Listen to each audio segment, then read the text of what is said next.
Jangan sampai ada orang yang masih bandel gitu, masih bandel yang masih merasa dirinya benar gitu, ya, masih melakukan kerumunan, sudah jelas ada perdanya, masih bandel, merasa hukumnya paling benar sendiri. Akhirnya menjadi korban itu orang lain, masyarakat. Kalau dia sakit sendiri biarin aja, tetapi berdampak kepada orang lain. Memilih untuk berdemonstrasi di rumah Pak Mahfud MD. Ya. Mungkin kalau ada kendaraan lebih cepat, mungkin teman-teman di Madura itu bergerak ke Solo tuh buat demo di depan rumah Pak Jokowi. Boleh nggak Habib menghina orang lain? Nggak boleh. Masa punya darah Rasulullah kok menghina orang, kan nggak pantas. Begitu ada istilah revolusi akhlak, itu saya setuju. Setuju, karena memang tujuan Rasulullah diutus ke muka bumi adalah liutamima makarimal akhlak, untuk menyempurnakan akhlak. Persoalannya kemudian adalah kenapa ini menjadi rancu? Karena seharusnya ketika kita berbicara akhlak, para penyampainya ini tentunya harus memberikan contoh dan akhlak yang baik. Akan sangat lucu, tema yang dibahas adalah revolusi akhlak. Sementara penyampainya ini akhlaknya tidak bagus. Saya meyakini kalau kemudian polisi melakukan itu tentunya mempunyai bukti yang bisa dipertanggungjawabkan. Selama itu dilakukan, saya pikir bukan kriminalisasi ulama. Hari ini orang menafsirkan Al-Quran sesuai dengan kepentingan masing-masing. Bahkan lebih celaka lagi adalah kepentingan politik masing-masing. Perilaku seperti preman akan kami tindak tegas. Yang kedua, perkembangan terkait dengan penangkapan pelaku yang mengganti lafaz azan dari hayya alal sholah menjadi hayya alal jihad akan kami kejar terus. Mau sembunyi di lubang tikus juga akan saya kejar. Hayya alal jihad, hayya alal jihad, hayya alal falah. Orang menghina habaib, orang menghina para ulama tidak ditangkap. Tapi kalau orang menghina presiden, menghina TNI, menghina polisi, langsung di situ. Siapapun yang menghina ulama ataupun yang menghina pejabat, kalau mereka salah, adili dengan seadil-adilnya. Betul? Kalau mereka tidak menghukum, jangan sampai umat Islam menghukum dengan cara kita sendiri. Betul? Betul? Jangan sampai kita hukum dengan cara kita sendiri. Betul? Betul? Menghina ulama di penjara apa dikebukin? Mau di penjara apa dikebukin? Kita sudah sampaikan dari awal pemanggilan pertama juga sama. Ya, cukup ditemani oleh pengacaranya. Siapapun yang datang ke sini dengan membawa massa ke sini akan kita tidak tegas. Karena memang sudah aturan PSBB sudah jelas, tidak boleh membuat kerumunan. Ya, kami himbau sudah kepada mereka semuanya untuk tidak usah mengantar, itu dengan pengacara saja. Tetapi kalau dipaksakan, Polda Metro Jaya dan melalui kepolisian kami tidak tegas kita semua. Kami akan bubarkan dan kami akan tidak tegas. Lonte politik. Hai Lonte politik, udah sehat. Cepat sembuh ya. Ayo kita janjian saja. Hari apa? Tanggal berapa? Jam berapa? Tempatnya di mana? Anda yang tetepin, kita akan datang. Takbir! Jadi kalau ada ulama yang ngomongnya kasar, ulama bukan itu, bukan ulama. Ya marah saya, marah betul dong. Adalah biadab Anda kalau menyerang, apalagi sampai ibu. Ibu saya itu umurnya 90 tahun. Dari sudut kemanusiaan itu biadab orang yang begitu. Dan yang urusan menahan Habib Rizik itu bukan saya. Itu urusan hukum. Negara tidak boleh kalah dengan premanisme. Kalau gue cantik pakai jilbab, jadi dia ngecek sorban itu jilbab. Maka saya bilang cantik juga seperti Habib Lutfi. Dulu Anda menghina Gus Dur, sekarang Habib Lutfi. Jangan sampai kemudian ketika ada proses hukum ini dilaporkan, Anda ditangkap polisi, kemudian Anda mengatakan ini namanya kriminalisasi ulama. Hei Ustadz Mahir, mana ada kriminalisasi ulama? Kalau Anda berbuat kriminal kemudian ditangkap sama polisi, ini bukan kriminalisasi ulama, tetapi proses hukum kepada ulama yang kriminal. Kita harus melakukan revolusi akhlak dari sistem ke sistem berbasis tauhid, yaitu melakukan suatu gerakan perubahan secepatnya, tidak bisa ditunda-tunda lagi karena ini sudah merupakan satu kedaruratan bersinggungan dengan hukum atau tidak, maka di situ tidak ada pandang bulu. Dari awal saya sudah mengatakan, tidak ada kriminalisasi ulama, tidak ada. Yang dikriminalisasi adalah mereka-mereka yang memiliki kesalahan. Presiden tidak minta maaf, menteri tidak minta maaf, kami akan ajak umat Islam rame-rame turun, kita demo kepung istana presiden supaya tidak kurang ajar. Takbir! Presiden goblok, udah menteri agamanya saudara sesat, kurang ajar, korinya dajjal, istananya menjadi istana iblis. Kalau saya ajak turun kepung istana, siap tidak? Siap tidak? Takbir! Anda jangan pikir Pancasila itu yang buat Bung Karno, saudara. Di dalam Pancasila yang dibuat oleh Bung Karno, sila ketuhanan, sila buntut, sila pantat. Wah, kalau ikut Pancasila Bung Karno, sila ketuhanan dipantat, saudara. Video azan cuman hayya 'alal shalah diganti hayya 'alal jihad. Jadi nanti yang jawab Allahu Akbar ataupun hayya 'alal jihad juga. Anda tunggu sekarang Bang Lis. Hayya 'alal jihad. Hayya 'alal jihad. Seumur hidup saya belum pernah lihat ada orang adzan kok kayak gitu. Adzan kok seruan untuk sholat diganti seruan untuk jihad. Nah, ini sesuatu yang sangat bertentangan ya dengan ajaran Nabi Muhammad SAW. Kalau ada sesuatu ya selesaikan sesegera mungkin. Jangan dia ditunggu sampai meningkat. Tadi kan ditunggu sampai meningkat. Sebenarnya dari dia datang pun sudah ada pelanggaran kan. Dari awal itu sudah seperti itu. Ya, baliho juga sesegera mungkin turun dengan. Tidak ada sedikit pun niat untuk melakukan tindakan-tindakan di luar konstitusi. Tidak ada imajinasi untuk melakukan pemberontakan apalagi. Kenapa Habib Rizik dijadikan musuh? Copot segera Pangdam Jaya. Jadi kalau tentara dan polisi nggak bisa menegakkan hukum di sana, nggak berani untuk menangkap para pelaku, suruh pakai BH sama rok. Saya mau tanya, namanya kita ganti jangan? Jadi apa? Jadi apa? Teriak yang serempak, lebih keras, lebih kompak. Jokowi kita ganti namanya menjadi Jokodok, saudara. Setuju? Siap turunkan Jokodok. Siap turunkan Jokodok. Siap lengserkan Jokodok. Takbir. Siap turunkan Jokodok. Apa pantas odok mondok di istana? Siap keluarkan dari istana. Siap lengserkan. Takbir. Siap serbu istana. Siap serbu istana. Siap ambil alih kekuasaan. Takbir. Kalau besok terjadi lagi peristiwa penyerangan terhadap umat Islam, saya minta kepada umat Islam tidak usah nunggu pemerintah, bunuh semua pendeta yang terlibat, saudara. Takbir. Berani bunuh pendeta-pendeta radikal, berani habisi Kristen radikal. Takbir. Berani, benar, dan berani. Pelanggaran itu ditindak sesegera mungkin. Dalam waktu kurang dari 24 jam, Pemprov DKI menegakkan aturan. Artinya yang melanggar ya harus ditindak. Itulah yang kita lakukan. Kalau ada satu gambar binatang, terus ditulis Habib Rizik, berarti itu menghina saya sebagai binatang. Walaupun itu gambar bukan gambar saya, saudara. Itu penghinaan kepada Nabi alaihi salatu wassalam. Boleh kita menghina Yesus mereka, apa boleh kita menghina Tuhan mereka? Yang menghina Nabi, menghina Islam, menghina ulama, proses, betul. Kalau tidak diproses, jangan salahkan umat Islam kalau besok kepalanya ditemukan di jalanan, saudara. Takbir. Takbir. Siap bela Nabi. Siap bela Nabi, siap mati untuk Rasulullah.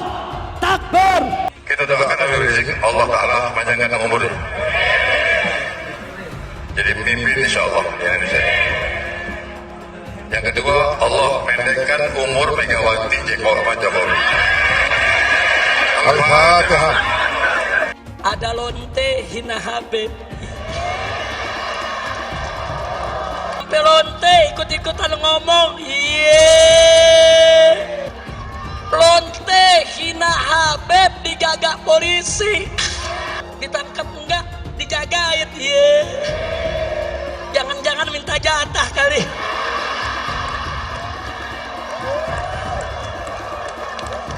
Jadi ketika bicara mengingkari janji atau tidak, maka lihatlah janjinya. Janjinya apa?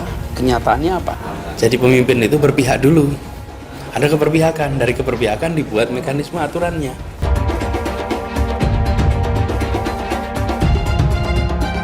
Maka konsekuensinya, kita bisa menyaksikan lonjakan kasus seakan kita kembali ke bulan-bulan sebelumnya.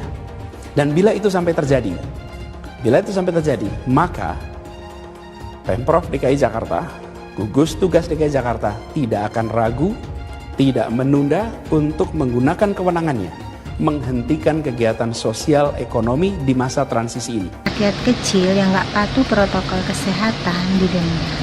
Giliran ada yang bikin kerumunan, ribuan orang berkali-kali dibiarkan.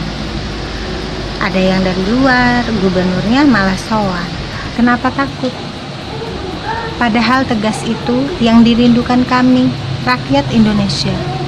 Gubernur goblok. Berpotensi besar untuk melarikan diri. Itu yang nggak boleh kita lupa tuh. Untuk segera ditahan. Karena sudah berulang kali selalu mengulang-ulangi penodaan agama, ditambah berpotensi untuk melarikan diri. Pancasila Soekarno, ketuhanan ada di pantat. Anak Tuhan dari mana? Kalau Yesus anak Tuhan, bidangnya siapa? Besok di seluruh wilayah Indonesia kami katakan padahal dia minoritas. Dia mulai tahu pertama kafir, kedua goblok. Kitab Bible Kristen itu bohong. Saya bukan mengatakan Bible Kristen fiksi, Bible Kristen itu palsu. Karena di salib itu ada jin kafir. Haleluya. Saya nggak pernah mundur untuk kebenaran, keadilan, kejujuran dan peri kemanusiaan. Gue nggak pernah mundur. Dan gue gak pernah takut juga sama lu. Siapapun yang rasis, gue akan hadapin. Gue bilang. Karena rasis itu dia berperi kemanusiaan. Karena saya ditanya dulu kan, kamu nyesel gak statement kamu di Pulau Seribu sehingga masih masuk penjara? Tidak pernah nyesel. Karena saya mengatakan kebenaran. Hai teman-teman, saya mau memperlihatkan transaksi saya hari ini lakukan trading di eToro. Ini bukti transaksi saya untung $4.500 US, itu sekitar 68 juta rupiah. Semua keuntungan bisa saya dapatkan dengan fasilitas copy trading di eToro. Kalau saya bisa, kalian juga bisa guys. Oke, itu yang mau saya tunjukkan. Like video ini sekarang juga dan gunakan link di kolom deskripsi, maka kalian berhak dapat bonus kalian. Promo ini ada masa waktunya, jadi jangan ketinggalan. Bukan cuma itu saja, transaksi tidak dikenakan fee, baik itu investasi saham, trading forex, komoditas, bitcoin, dan lainnya. Kalian bisa melakukan transaksi berapa kali pun atau unlimited trading. Dan tidak ada fee sama sekali. Jika transaksi di tempat lain sudah berapa fee-nya. Setelah nonton video ini, ayo bergabung dengan eToro hari ini, gratis dan tidak ada minimal deposit. Pastikan kalian menggunakan link di kolom deskripsi untuk mendapatkan welcome bonus. Kalian bisa menggunakan bonus $100.000 di akun virtual untuk latihan. Bukan cuma itu, kalian akan dapat kelas trading online gratis senilai 3 juta rupiah atau $200 jika kalian deposit di bulan ini. Selamat menonton guys, enjoy! Hai semua, dengan saya Jonas Leong. Terima kasih banyak buat kalian penonton setia yang selalu menonton di channel ini. Saya secara personal sangat menghargai waktu kalian. Dan saya sudah menganggap kalian sebagai family karena kalian selalu support di channel ini. Bagi kalian yang selalu menuliskan opini kalian di kolom komen, saya baca komen kalian satu persatu. Saya baca komen kalian untuk mengetahui opini kalian, tanggapan kalian, dan masukan kalian sangat berguna untuk video selanjutnya. Terima kasih banyak buat kalian yang selalu menekan tombol like di awal video. Video seperti ini membutuhkan waktu dan juga research. Dan ini semua gratis untuk kalian. Jadi pastikan kalian menekan tombol like-nya supaya saya mengetahui kalian menyukai konten yang saya bagikan. Tadi saya mengumpulkan para relawan dengan aparat keamanan baik TNI maupun Polri. Nah, saya sampaikan agar tetap semangat. Ya, sudah hampir 9 bulan kita bekerja keras bahwa kalian ada melakukan tugas-tugas yang sangat mulia di mata Tuhan Yang Maha Kuasa. Ya, dengan menyisihkan waktunya ya, untuk berkorban membantu sesama, ya, dengan resiko apapun yang mereka hadapi, mereka sangat berani. Dan tadi saya sampaikan mereka adalah pahlawan-pahlawan muda yang mau berkorban, ya, demi bangsa dan negaranya. Oleh karenanya saya sampaikan agar tetap pegang teguh disiplin, ya, pegang teguh juga protokol kesehatan, jangan sampai akan menjadi korban, ya. Kemudian juga tetap pegang teguh juga loyalitas, ya, sesama, dan setiap perkembangan-perkembangan yang terjadi agar diantisipasi, ya, sehingga jangan sampai ada pengaruh-pengaruh dari luar, ya, yang nantinya akan mengganggu ketentraman di dalam melaksanakan kegiatan-kegiatan di sini. Kemudian masalah tim pemburu yang tadi dibentuk oleh Polda Metro Jaya, Kodam, pemerintah daerah, termasuk dari kejaksaan, dari pengadilan, termasuk di dalamnya include di situ ada dinas kesehatan. Jadi tim pemburu ini begini, dari hasil informasi-informasi dari satuan intelijen maupun dari satuan teritorial maupun dari Polres, apabila ada pelanggaran-pelanggaran kesehatan, ya, ada terjadinya pelanggaran-pelanggaran kesehatan, maka tim ini langsung akan menuju sasaran. Menuju sasaran, kemudian akan diperiksa dan langsung diadakan tes swab langsung di situ. Jadi tidak menunggu lagi di kerumunan itu, nanti langsung diambil, kemudian akan langsung tes swab. Sehingga langsung juga di situ langsung ada tindakan-tindakan hukum, ya, terhadap siapa penyelenggara, siapa yang mengadakan dan sebagainya, sehingga tidak lagi proses yang terlalu lama. Nah, ini tim pemburu ini karena memang ini sudah sangat perlu sekali, ya, masyarakat sudah mulai mengabaikan, ya, sudah mulai lengah, ya, oleh karenanya dengan peningkatan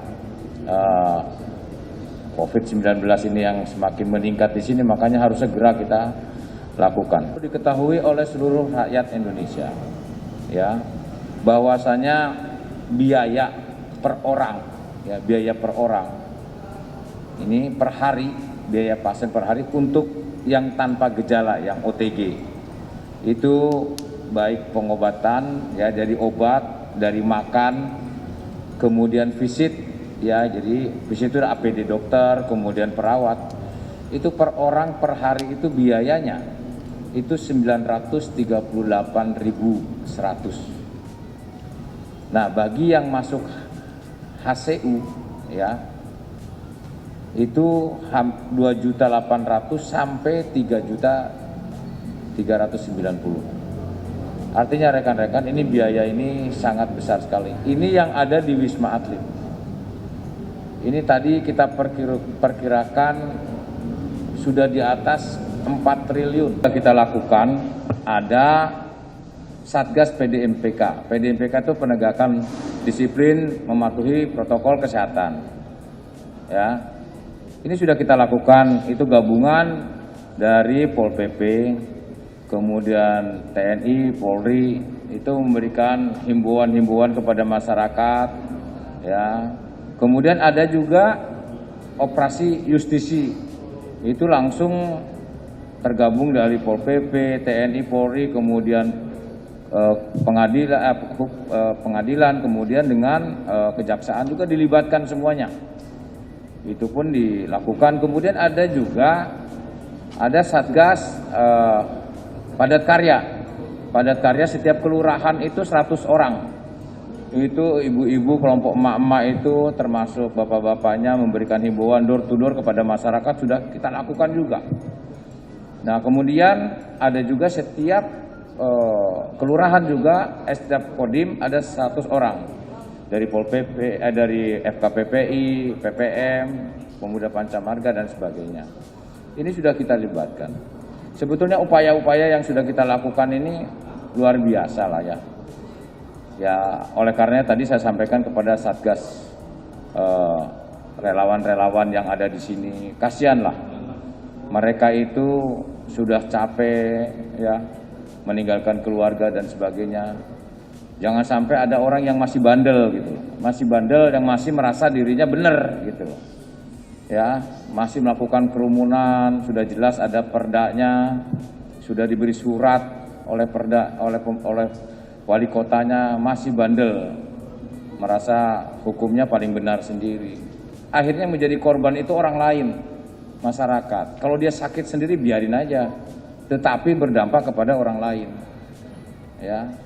Dia nggak mikir kalau dia itu akan berdampak kepada orang lain. Ya, ini yang kita sesalkan, ya. Oleh karenanya nanti Satgas Pemburu ini nanti kita akan tegas-tegas, siapa yang melakukan kerumunan akan kita tegas tindak di tempat. Sosoknya siapapun, baik itu habaib, ulama, kiai, ustadz, dai, selama kemudian perilakunya ini mengandung unsur pidana, maka ya harus ada proses hukum. Jangan kemudian gara-gara proses hukum itu diberlakukan, itu kemudian ada istilah kriminalisasi ulama. Kalau ada ulama yang berbuat kriminal, kemudian ada proses hukum, tentunya itu bukan kriminalisasi ulama, tapi proses hukum terhadap ulama yang kriminal. Nah, dan saya meyakini kalau kemudian polisi melakukan itu, tentunya mempunyai bukti yang bisa dipertanggungjawabkan. Selama itu dilakukan, saya pikir bukan kriminalisasi ulama. Bicaralah kepada manusia sesuai dengan kemampuan akalnya. Artinya siapa yang kita hadapi itu tentunya dengan metodologi yang berbeda. Satu contoh misalnya ketika saya pengajian di klub malam atau di lokalisasi, bahasa yang saya gunakan itu beda dengan ketika saya pengajian di tempat umum, di kampus atau di pondok pesantren, tentunya berbeda. Lah, disinilah kemudian para dai itu dituntut untuk menguasai metodologi dakwah yang benar. Begitu ada istilah revolusi akhlak, itu saya setuju. Setuju, karena memang tujuan Rasulullah diutus ke muka bumi adalah liutamima makarimal akhlak, untuk menyempurnakan akhlak. Persoalannya kemudian adalah kenapa ini menjadi rancu? Karena seharusnya ketika kita berbicara akhlak, para penyampainya ini tentunya harus memberikan contoh dan akhlak yang baik. Akan sangat lucu, tema yang dibahas adalah revolusi akhlak. Sementara penyampainya ini akhlaknya tidak bagus. Hari ini orang menafsirkan Al-Quran sesuai dengan kepentingan masing-masing. Bahkan lebih celaka lagi adalah kepentingan politik masing-masing. Boleh nggak Habib menghina orang lain? Nggak boleh. Masa punya darah Rasulullah kok menghina orang, kan nggak pantas. Yang pertama, saya di sini tidak menyalahkan panitia, tidak semerta-merta menyalahkan panitia, tapi juga ketegasan dari birokrasi pemerintah. Satu ketika saya dapat undangan pengajian di Jawa Tengah, izin ini komplit dari gugus Covid, dari Polres dan lain sebagainya. Ketika saya naik panggung, saya ditelepon. Please dia jangan ngaji dulu. Kenapa Pak? Ini rame di Twitter gara-gara Gus ngaji di situ. Saya bilang, yang salah itu bukan panitia, yang salah juga bukan pendakwah. Yang salah siapa? Kenapa izin itu dikeluarkan? Kalau memang tidak boleh, ya izin jangan dikeluarkan. Banyak kasus di lapangan itu, izin sudah dikeluarkan, begitu yang datang terlalu rame, ini kemudian menjadi persoalan. Ya kalau memang kemudian gugus Covid, teman-teman pemerintah ini melihat berpotensi mendatangkan massa yang banyak, ya izin jangan dikeluarkan dong. Dan saya meyakini panitia pengajian itu tidak akan berani menggelar pengajian selama tidak ada izin. Maka ketika kemudian hari ini saya mendapatkan undangan, saya pastikan izin itu ada apa enggak. Kalau enggak, saya enggak akan datang. Artinya ini juga sama-sama itu ada ketegasan dari pemerintah dan kemudian juga ada kesadaran dari panitia. Adzan menambahi atau merubah menjadi halal jihad itu jelas adalah bid'ah mungkaroh, bid'ah yang mengada-ngada dan itu mungkar. Karena Rasulullah tidak pernah mengajarkan itu. Kemudian ini saya melihat sebagai satu upaya kelompok-kelompok untuk mendistorsi makna jihad itu sendiri. Artinya jihad yang tidak diajarkan oleh Rasulullah. Kalau toh benar ajakan jihad seperti itu, halal jihad itu jelas bid'ah mungkaroh yang tidak pernah diajarkan oleh Nabi dan Rasulnya. Apalagi kemudian kesannya ajakan halal jihad itu provokatif itu loh. Yang namanya jihad itu membela agama Allah, untuk menegakkan agama Allah, mengembalikan ajaran Allah jauh dari kemusyrikan, untuk menegakkan din itu, bukan untuk membela seseorang. Artinya kalau kemudian ajakan jihad itu hanya untuk membela seseorang, berarti sudah ada kultus dan Islam tidak mengajarkan pengkultusan kepada siapapun. Tentunya karena yang kita kenalkan Allah ini dengan cara yang baik. Saya selalu mengatakan, apakah kiai itu harus dicontoh? Apakah ulama itu harus dicontoh? Tidak. Karena ulama itu tugasnya bukan untuk dicontoh, tapi mengajak umat untuk mencontoh Kanjeng Nabi. Coba bedakan mana sosok, mana perilaku. Sosok seorang habaib selaku dzurriyyahnya Rasulullah itu harus dihormati, tetapi perilakunya tidak harus ditaati. Maka kita boleh berbeda pendapat dengan habaib, tetapi kita tidak harus sama dengan dia. Taati bagus ya kita ikuti, kalau enggak ya kita ingkari. Pancasila Soekarno, ketuhanan ada di pantat. Anak Tuhan dari mana? Kalau Yesus anak Tuhan, bidangnya siapa? Besok di seluruh wilayah Indonesia kami katakan bahwa. Hai teman-teman, kalian sudah membuka akun untuk melakukan investasi atau trading? Jika belum, membuka rekening di eToro gratis loh. Bahkan cuma butuh 5 menit saja. Cepat dan simple. Dan semua bisa dilakukan secara online. Sampai saat ini ketika kita mau melakukan investasi saham atau trading forex, kita masih menggunakan cara yang kuno. Seperti kita menelpon banker atau broker yang melakukan atau mengeksekusi transaksi kita. Tapi apakah kalian tahu di eToro kita membeli saham atau forex, kita cuma login, lalu memilih apa yang kita mau, lalu masukin angka berapa banyak yang ingin kita beli, lalu tinggal klik. Sesimpel itu. Sampai saat ini kita bingung mau investasi saham luar negeri, trading forex, komoditas, dan cryptocurrency di mana tempatnya. Kita bisa transaksi semua trading ini di eToro. eToro merupakan one-stop shopping. Sampai saat ini kita membayar fee di setiap transaksi kepada banker atau broker. Setiap kita melakukan transaksi jual beli, biasanya kita dipotong fee oleh platform kita. Kalau dalam 1 bulan kalian melakukan transaksi 1 kali, mungkin tidak terasa. Coba kalian melakukan trading sebanyak 100 kali. Sudah berapa fee-nya? Misalnya kalian membeli saham Google dengan fee per transaksi $10. Jika kalian membeli saham Google 10 kali, maka fee transaksi sudah $100. Belum lagi kita akan dikenakan fee ketika kita menjual saham itu. Itulah sebabnya saya memilih eToro, karena tidak ada fee sama sekali. Saya ulangi, di eToro tidak ada fee sama sekali ketika kalian melakukan transaksi. Dan yang kedua, kalian bisa melakukan unlimited trading atau trading sebanyak apapun. Ya, kalian bisa melakukan trading 10 kali, 100 kali, 1000 kali dalam sehari tanpa dikenakan fee. Jadi berapa banyak uang yang kita hemat dari fee saja. Sampai saat ini ketika uang dana kita dikelola oleh manajer keuangan, terkadang kita tidak diberitahu ketika akan melakukan transaksi. Bahkan investasi kita dipotong biaya. Dan kita dibikin bingung karena kurangnya transparansi. Kita juga bingung memilih investasi manajer yang bagus untuk mengelola investasi kita. Alhasil, investasi kita bukannya untung malah rugi. Bahkan yang lebih ekstrim, kita tertipu oleh manajer investasi yang ilegal. Tapi apakah kalian tahu di eToro ada fasilitas yang namanya copy trade, di mana kita bisa menduplikasikan investasi atau trading yang dilakukan oleh trader profesional. Semua data terbuka dan transparan dan kita bisa melihat performance sampai 10 tahun yang lalu. Dengan fasilitas ini, kamu tidak usah lagi menelpon manajer keuangan kamu untuk melakukan trading. Atau pusing investasi kamu merugi dikelola oleh manajer keuangan. Di eToro kita bisa memilih investor profesional yang sesuai dengan yang kita sukai. Dan di eToro banyak sekali profesional investor yang keuntungannya di atas 50%. Bulan ini saya profit 140%. Jika kalian ingin profit seperti saya, kalian tinggal menggunakan fasilitas copy trade. Jadi ketika saya profit, maka otomatis kalian akan mendapatkan profit. Mau beli saham Google, 1 unitnya mahal. Di eToro kalian bisa beli di bawah 1 unit atau pecahan unit. Contohnya kita membeli saham Google dengan hanya $50 saja, yaitu 0,02 unit. Di platform lain, kalian diwajibkan untuk membeli minimal 1 unit atau $1.500 untuk saham Google. Dengan $50 atau Rp700.000 saja, kalian sudah bisa memiliki saham Google. Menarik bukan? Saya sudah lama menggunakan eToro dan minggu ini saya profit 140%. Jadi bergabunglah dengan eToro dan mulai profit hari ini. Jadi apa yang kalian tunggu, mendingan kalian cobain sendiri aja deh. Tutorial bisa kalian cek di kolom deskripsi dan kalian harus menggunakan link di kolom deskripsi untuk mendapatkan welcome bonus. Jika tidak, maka tidak akan mendapatkan bonus. Dan gunakan bonus $100.000 di akun virtual Anda untuk mengenal lebih jauh tentang eToro atau bisa digunakan untuk latihan. Bukan cuma itu, kalian akan dapatkan kelas trading gratis yang nilainya Rp3 juta jika kalian deposit di bulan ini. Makasih banyak buat kalian yang nggak skip dan nonton video ini sampai habis. Saya secara personal sangat menghargai waktu kalian. Makasih banyak buat kalian yang sudah tekan tombol subscribe dan makasih banyak buat kalian yang sudah tekan tombol loncengnya.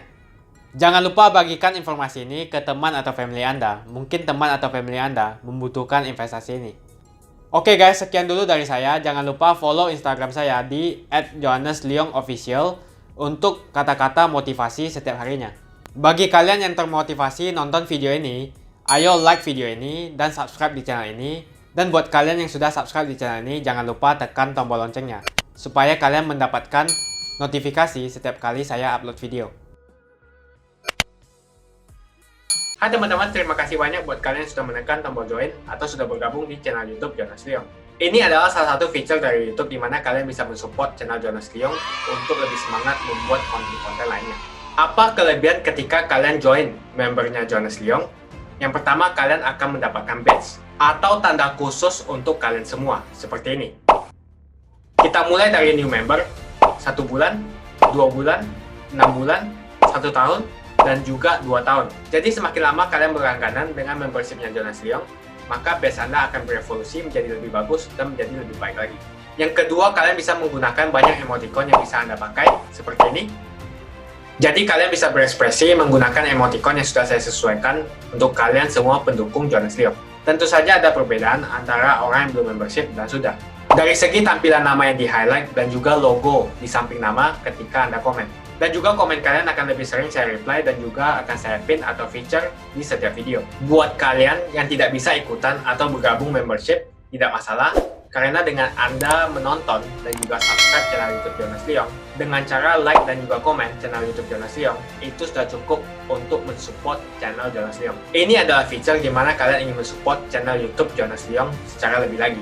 Oke teman-teman, terima kasih banyak untuk support yang kalian berikan kepada channel YouTube Jonas Leong.